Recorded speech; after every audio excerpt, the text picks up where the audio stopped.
Obedient, make sure say you share this video before you watch am. Share am before you watch am. Peter Obi is too old. Tinubu is too old. Peter Obi and Tinubu look alike. But since when this race starts, Peter Obi never rest once, so he never go hospital. But now late Tinubu now, they fight for more than a week for the country. They no see am. They say the reason why APC people they shed tears, they try all their means to take this power, be saying because anything we make they change government, all of them they go sack all of them because all of them, many of the side APC, many of them, they be criminal. Their prayer point now make this country no better at all. That mean they collect their money every blessed day, make ASU strike day. Maybe the is the apple anyway.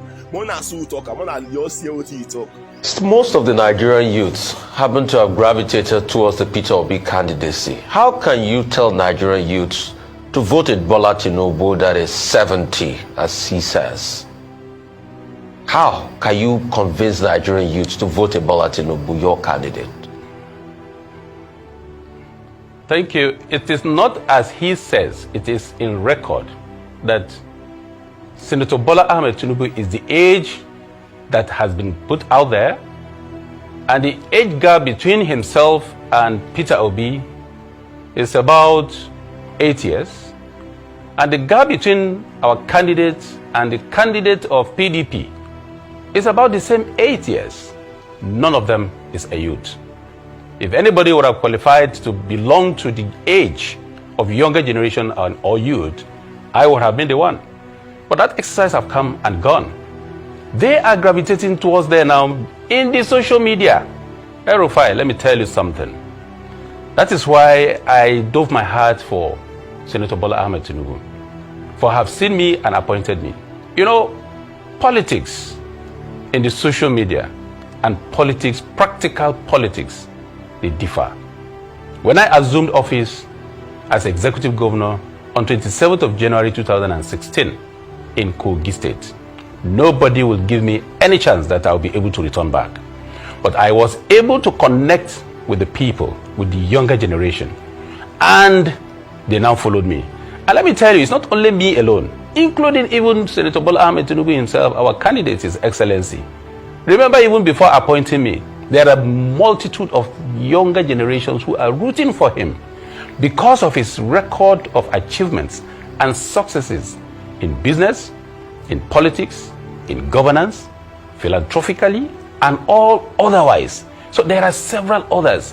So now, we put together side by side his experience, what he has achieved, and side by side with others. And then the practical foot on ground. Who are those that have the experience at the end of the day in terms of politics and electioneering? Electioneering via social media is different from physical one.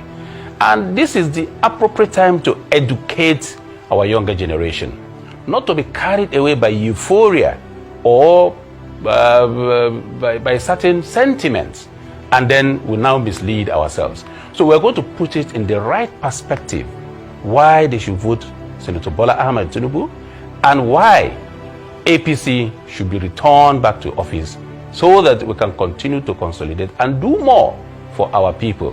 What does your party, the APC, want to sell to Nigerian youths when under your APC administration, we've had now one of the highest levels of youth unemployment in this country? It's over 50%. Youths don't just have jobs. Over 13,000 Nigerian healthcare workers have gone to the UK in the space of 2 years because of the economic situation we are in. What does your government want to sell to the youth when you can't give them jobs? Erufai, thank you for this. You see, I will approach this question this way. The statistics or the numbers you just read out, where are they coming from? NBS. What are the processes? You see, let me tell you, most times, or most of the times, we question and query the statistics. Because I am most affected sometimes in Kogi State. For instance, NBS or in the media or out there, people used to say, oh, Kogi State is owing salaries, you're not paying salaries, you are owing 18 months. Even one particular elite once put it in his Facebook that I'm owing salary up to, is it 18 or 12 months? That is, and that person is supposed to be a credible leader in his own right. So that, and after, within how many hours, he has to put down that information. So there are some informations out there that are misleading. Let me tell you. I am not saying that there are no jobs to be done, work to be done on unemployment, improvement of our economy. Then the next thing is, which of the countries of this world is having it rosy now?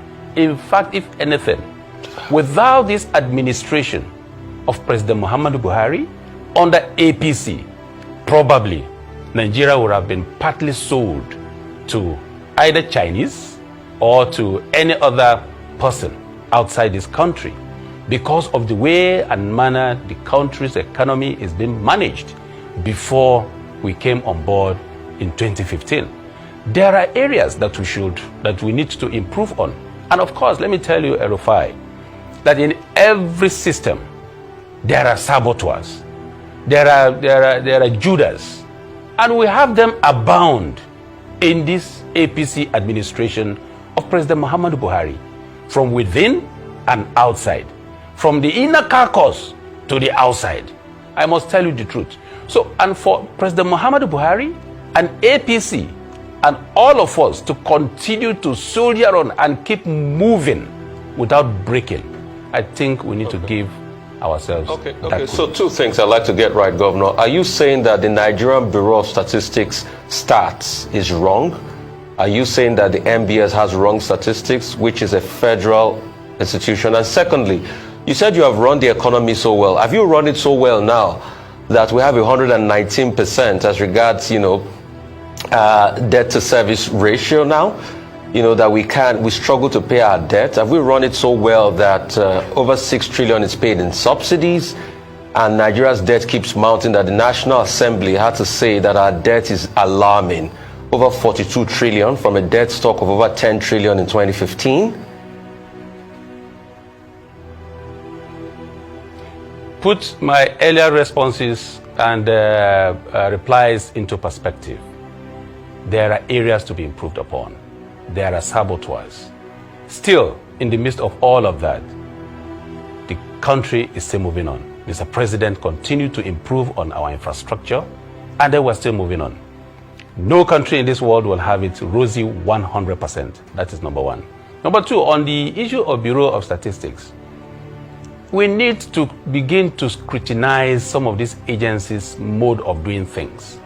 If we can say that certain things are run wrongly and is accounting for some of the challenges we are having today in our economy, in our youth employment and the rest, why don't you think that Bureau of Statistics as a federal government agency that Mr. President inherited but did not rejig appropriately would not be there to sabotage and dish out numbers that are not correct?